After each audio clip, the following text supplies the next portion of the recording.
Welcome to the ASCA National Model Implementation Plan presentation. I'm Anna Holland. And I'm Judy Pelto. Our presentation and handouts are considered the intellectual property of ASCA, and if you would like to use or reproduce any of it, please contact ASCA for permission. Our objectives today are for you to learn the different components of the phased implementation plan for the 5th edition, understand its timeline, and know what resources are available to you when you are implementing the ASCA national model. Now, we realize some of you may be very familiar with the components of the model, and others may just be learning about it. Implementing the ASCA model can seem overwhelming sometimes. So wherever you are with the model, that's where we encourage you to start. Purpose for the phased implementation plan is to guide you through implementing the ASCA national model.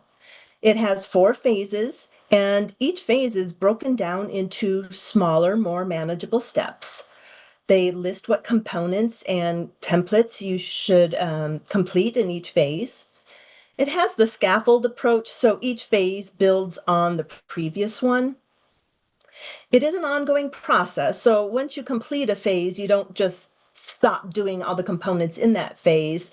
It's one of those things you keep going. It helps you to fine-tune and improve your school counseling program.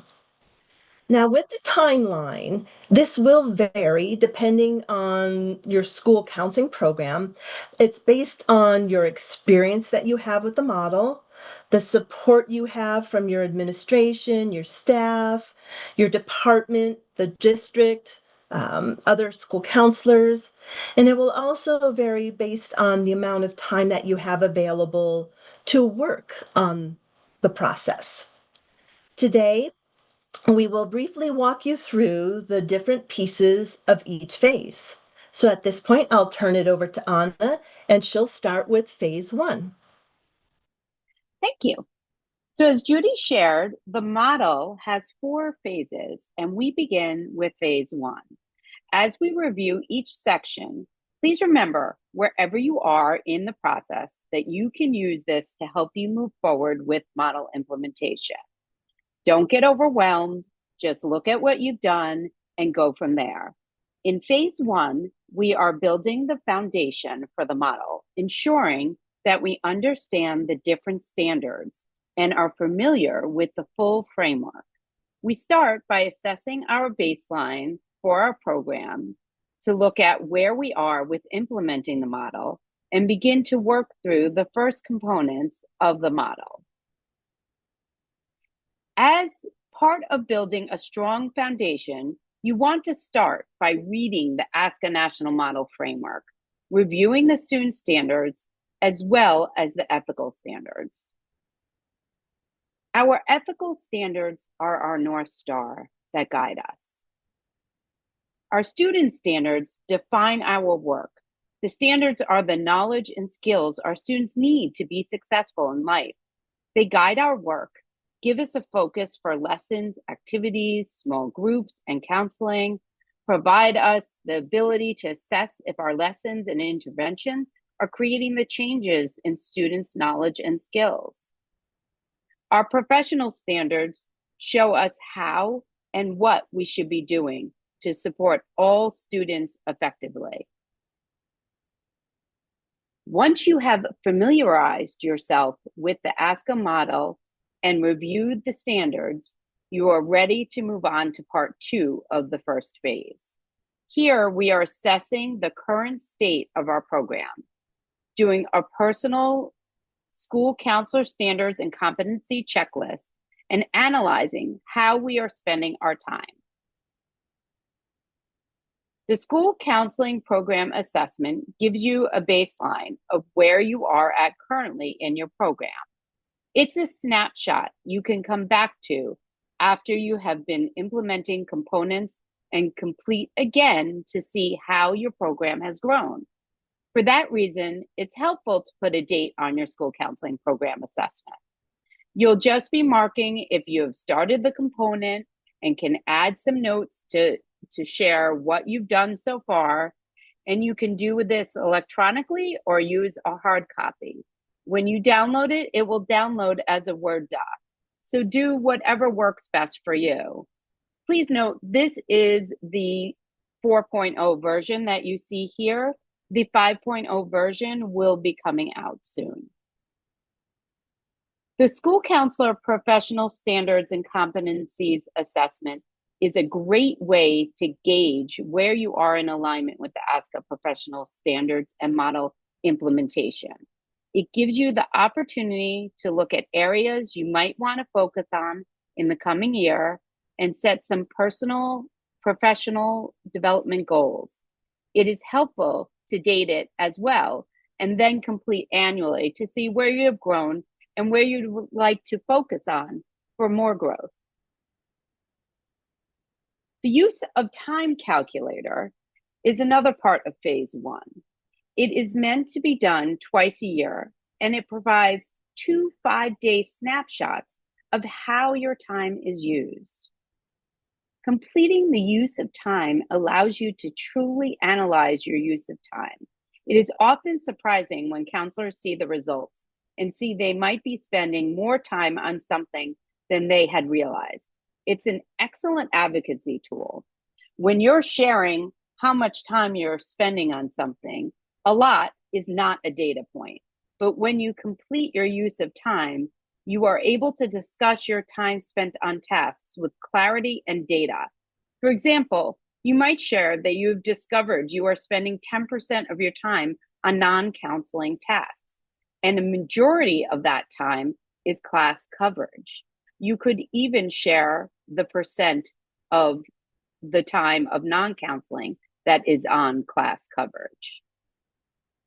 Understanding how we spend our time can help us move towards the goal of a minimum of 80% of our time working with or on behalf of students in direct and indirect services.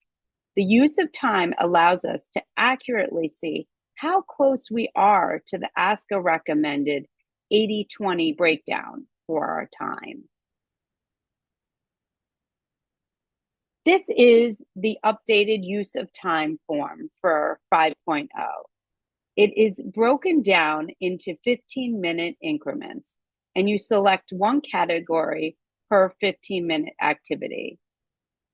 Write as detailed as you can without, of course, putting in students' names so that you can remember what you were doing when you go to mark that category it falls in.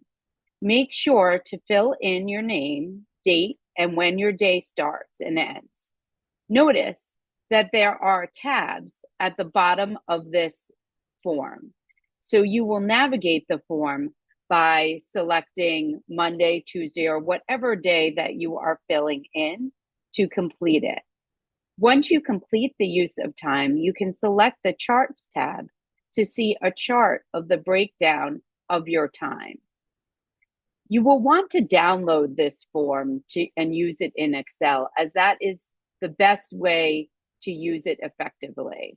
It works best in Excel downloaded versus online. Part 3 of phase 1 moves us into the manage part of the model.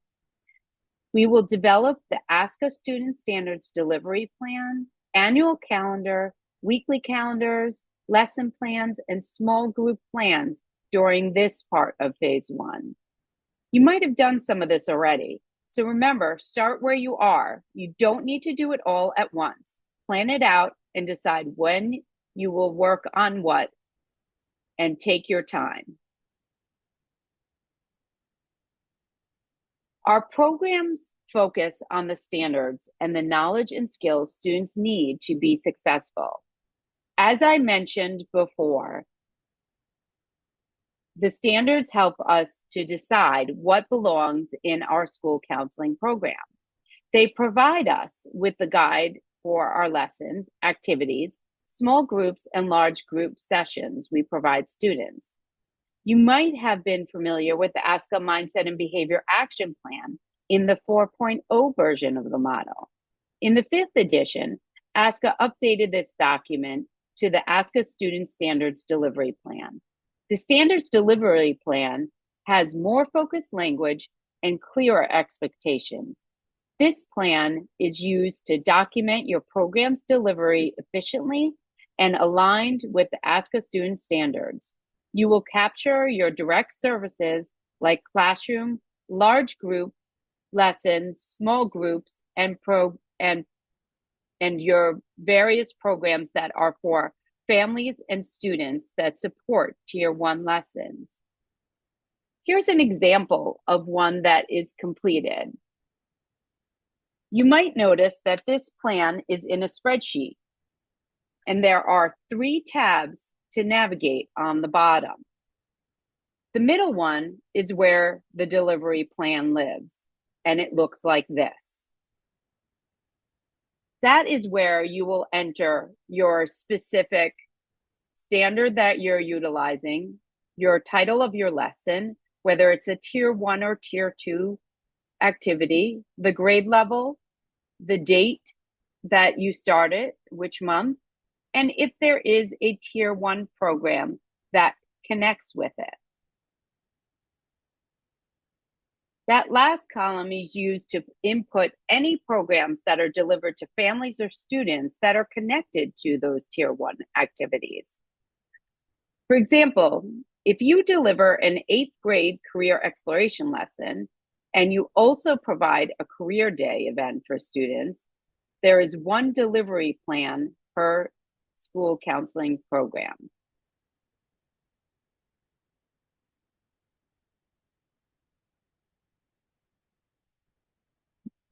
You will include both your Tier 1 and Tier 2 activities in your plan. Ensure you are only listing each lesson once. You don't need a supporting program for every activity or to have all standards have a lesson. And I'm going to go back here just quickly to show how, if you look at this one, you'll see that there aren't programs or activities here, and there are different lessons, but there is one here. So just put in those activities that you have that connect with a Tier 1 lesson that you might be doing. Your annual calendar is a very important tool to help you organize your program, as well as share relevant programming with the community. The calendar is an advocacy tool, as well as a way to ensure students and families know about your school counseling programs, activities, and lessons that they should be aware of. There's no template in the 5th edition for the model, so you should create a calendar that works well for your school and your school counseling program. An effective annual calendar invites others to acknowledge and participate in the school counseling program activities. The calendar details when, where, and what the school counseling program is delivering for students and families. You want to make sure to keep it up to date and publish it so that the community will be aware of important school counseling events and be able to take advantage of them. Just like the standards delivery plan, there is one calendar per school. Another expectation of the model is to keep a weekly calendar. This helps to be more organized and prioritize your tasks. You will document your plan, direct, indirect, as well as program planning. By keeping a weekly calendar, it helps to reduce stress and protect your time. As with the calendar, there's no template for your weekly calendar. Use a system that works for you, whether it's paper or digital. Make sure to maintain confidentiality and share with others in your school so they're aware of what you are delivering and where you are. Don't keep it a secret. And also make sure not to pre-plan every moment of your day. The next part of phase one is to develop lesson plans. The fifth edition provides a classroom lesson plan template as well as a small group template to assist with the development of your classroom and small group instruction. Different from 4.0 version where we had just one lesson plan for both. In fifth edition, we have one for each. The lesson plan template helps us to define what we are delivering, who we are delivering it to, and how it will be delivered. It also shows how student attainment of the lessons will be assessed. Using the template helps to design an effective classroom lesson. Start off with creating 3 classroom lessons and 1 set of small group lessons. We will look at the template for the small group on the next slide. Over time, you will add in the other lessons from your student standard delivery plan. The small group plan and data report provides an effective way to create a small group and develop each lesson you will deliver. It guides you through selecting your standard, creating learning objectives, along with the assessment statements you will use. It conveniently has all sessions in one form to help you with planning and organizing your group and lessons. I personally love this feature. Now I'm going to hand it over to Judy to continue with phase 2. Thanks, Anna. Okay, so ideally, when you complete the components in phase one, you move into phase two. Remember, though, we're not trying to overwhelm you, and we are starting where you are. Okay, phase two does not replace phase one. Remember, this is a scaffold approach. So, as you can see, phase two involves using data. So, let's take a look at what is in phase two. The first part of phase two involves the school counseling data priorities and achievement gap plans. In the fourth edition of the model, these components were referred to as the school data summary, the closing the gap plan, and the annual student outcome goal plan. As we have shifted into the fifth edition, you will notice the components and the templates have been streamlined. Let's start with data priorities. Understanding and using our school's data is critical to providing effective counseling activities. I like that saying, if you're not assessing, you're just guessing. It reminds me if you don't look at your school's data, then I'm just guessing what my students truly need. It gives me a factual basis for making decisions rather than just relying on my intuition or guesswork. During phase two, we are looking at our school's improvement plan and diving deeper into our school's achievement data. The school counseling program data priorities template, which you see here on the screen, is a great tool that helps us with that dive. In this phase, we are identifying particular student groups that are struggling with achievement issues and aligning our priorities with the school's achievement goals. Once we identify our school counseling data priorities that align with the school's improvement plan, we can create an achievement gap plan. This plan will address the needs of the students who are not reaching their achievement benchmarks and connects the gaps to contributing factors that could be impacting the student's success, such as attendance, discipline, or school or district policies or procedures. This first part of phase two is where we write the achievement gap goal. As you can see, the achievement gap plan and the school counseling data priorities are interwoven. It's essential to have our data priorities in order to complete this achievement gap plan.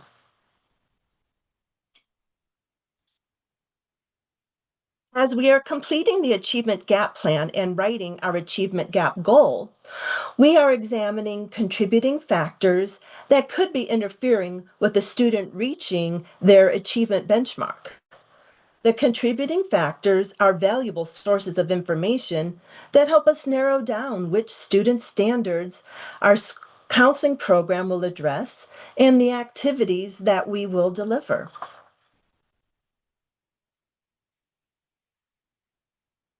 As we move into part two of phase two, we are looking at continuing the implementation of the lesson plans and the achievement gap plan, along with small group lessons. Remember, we are building on each phase. So back in phase one, we developed lesson plans and small group sessions.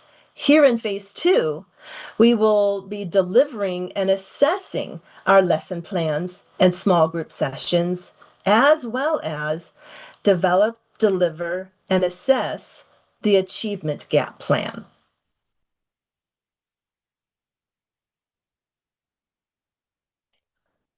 Three of phase two is where the assessing or guessing really comes into play. Here we will be examining the results of three of our classroom lessons, one small group, and achievement gap plan. Notice we are not assessing every lesson we deliver or every group we facilitate. We realize it is impossible to do that or extremely difficult.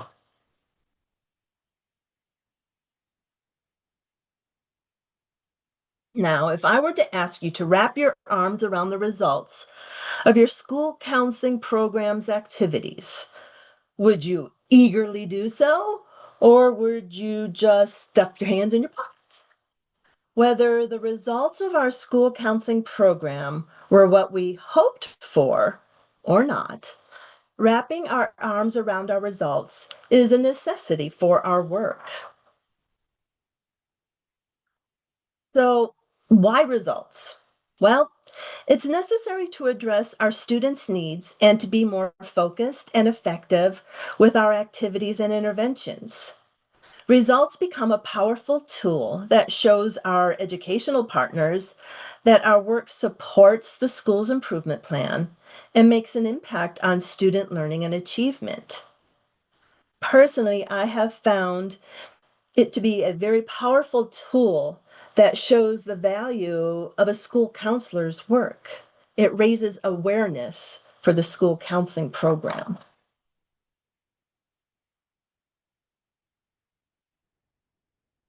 Since results are the focus of the third part of phase two, we wanted to share with you this slide. It shows the picture type of results of a school counseling program.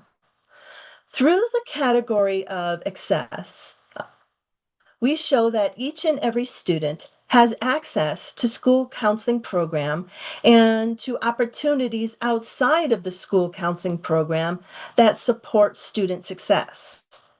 Access is measured by participation data. Through the category of life readiness, we ensure students have the knowledge and skills needed for success in school and beyond. Life readiness is measured by the ASCA student standards data. And through the category of academic success, we show that our direct and indirect services had an impact on the academic performance of our students. It's measured through academic achievement data.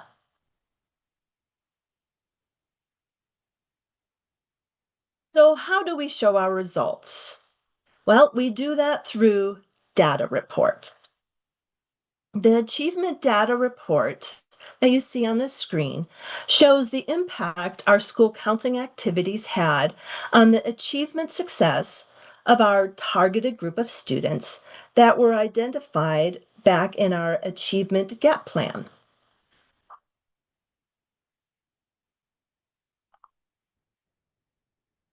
Another data report is our lesson data report.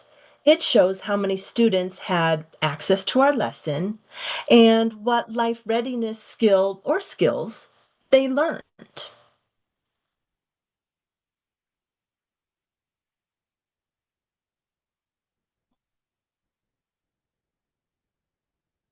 Similar to the lesson data report, the small group data report shows how many students had access to the counseling activity and what life readiness skill or skills they learned.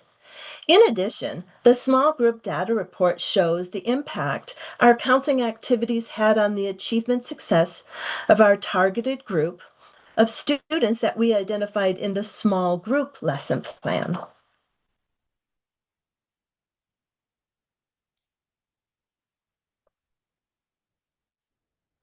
ASCA provides this optional data organizer as a resource to help us complete the small group lesson plan, the classroom lesson plan, and the achievement gap plan.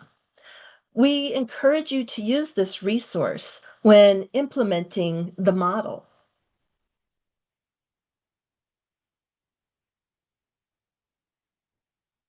Okay, we've developed and delivered our interventions.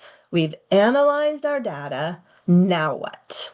Well, now we move into phase 3, where we add the annual administrator conference and the advisory council to our implementation steps. Phase 3 involves the development and implementation of these two components.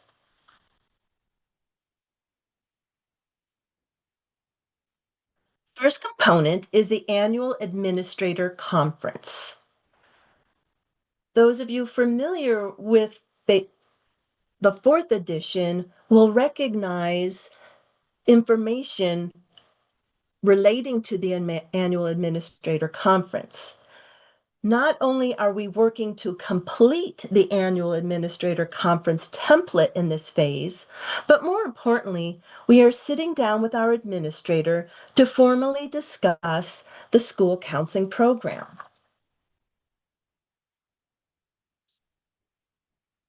The administrator conference is an excellent tool to inform and advocate for our school counseling program. Within the first 2 months of school, each counselor at your school is having that formal conversation with administrators.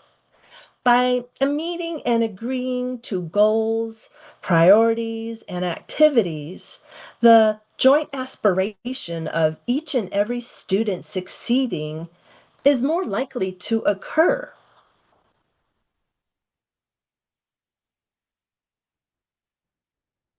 These are the sections of the annual administrator conference where you would be providing information to discuss with your administrator.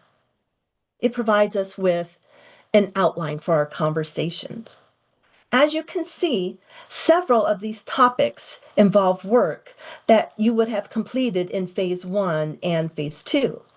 For example, you can see the delivery plan is there, which involves our planned interventions and activities, the data priorities and goals, and the use of time are all things that we would have developed or implemented in phase 1 and phase 2.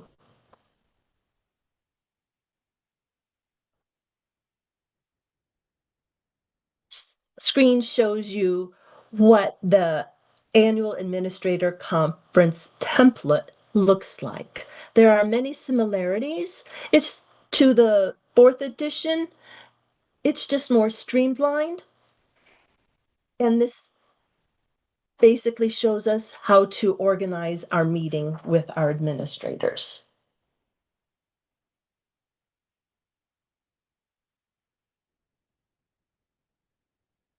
Second piece of this phase is the School Counseling Advisory Council.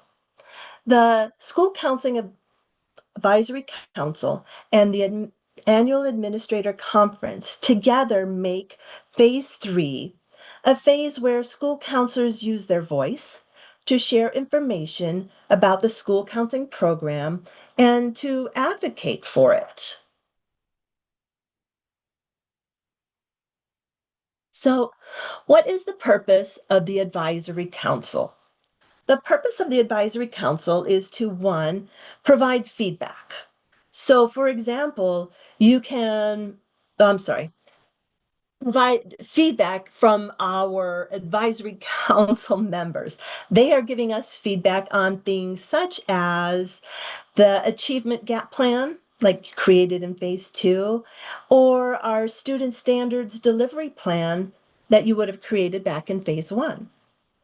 Secondly, our advisory council members are giving us recommendations about our school counseling program.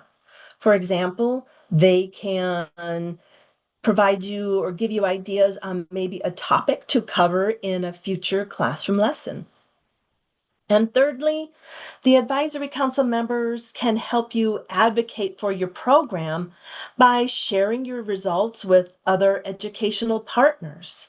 So, for example, your advisory council members can share how you use data and the student standards to help you plan your small group activities.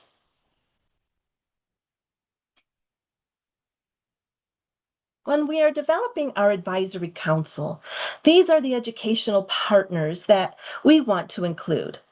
We want to select members that will provide us with input that strengthens the school counseling program. Remember, phase 3 involves informing and advocating. We want our advisory council members to help us with this piece.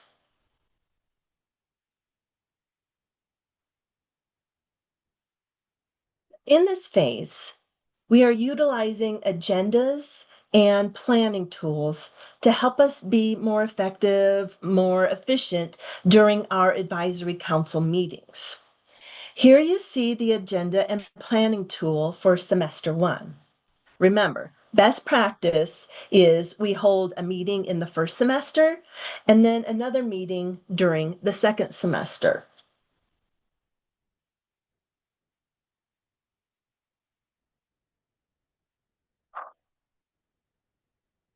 When we are developing our, whoops, sorry about that.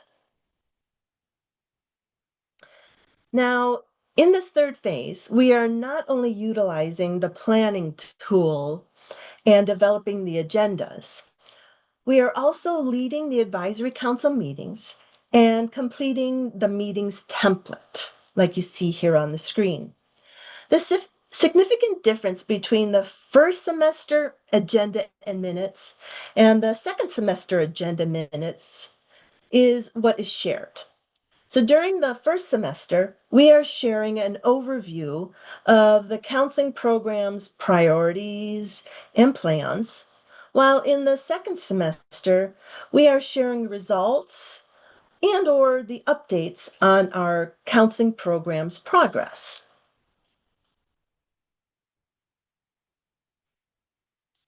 Here on the screen, you can see the ASCA model provides us with a template for the second semester advisory council and planning tool. And then, of course, to finish up phase 3, here is the minutes template for our second semester meeting. And I will turn it back over to Anna for phase 4.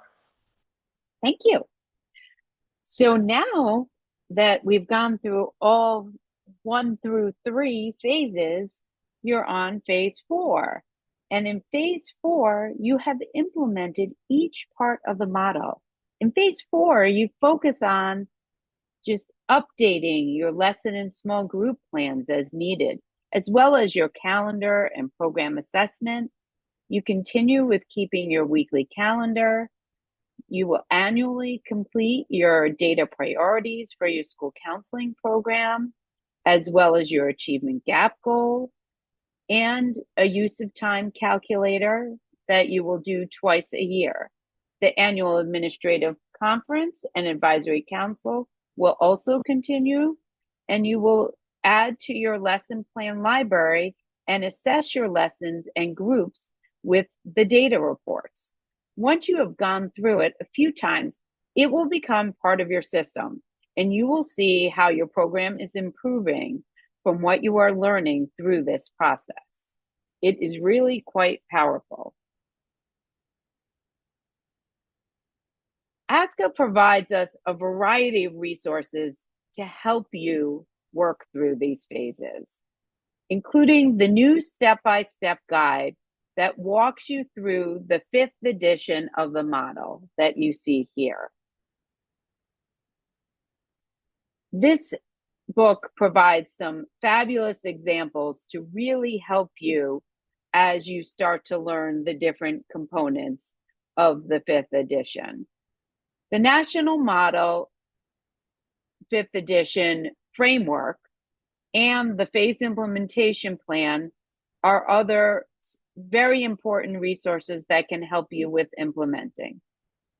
Obviously, you have heard a lot about the ASCA National Model Phase Implementation Plan throughout this session, but you will be able to access that on the ASCA website in the future. Another resource that is very helpful is the Making Data Works book, as well as the ASCA U Flash and ASCA On Air webinars. These can be found at schoolcounselor.org. And there are many different topics to explore on there. So some of our key takeaways from today's presentation on the implementation plan is start where you are. Don't let yourself get overwhelmed. Try to think about one thing at a time and work on that one thing. And when you're done with that, you can move forward to the next part of the model. The plan provides a structure to assist with implementing the ASCA model in a much more manageable way. You don't need to do it all. You just need to start with one piece and then build.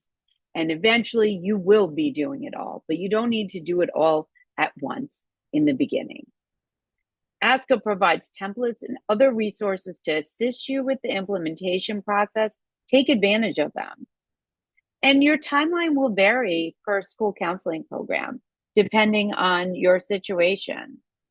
So thank you for taking the time today to join us for this session and to learn more about the phased implementation. And we hope that it was useful.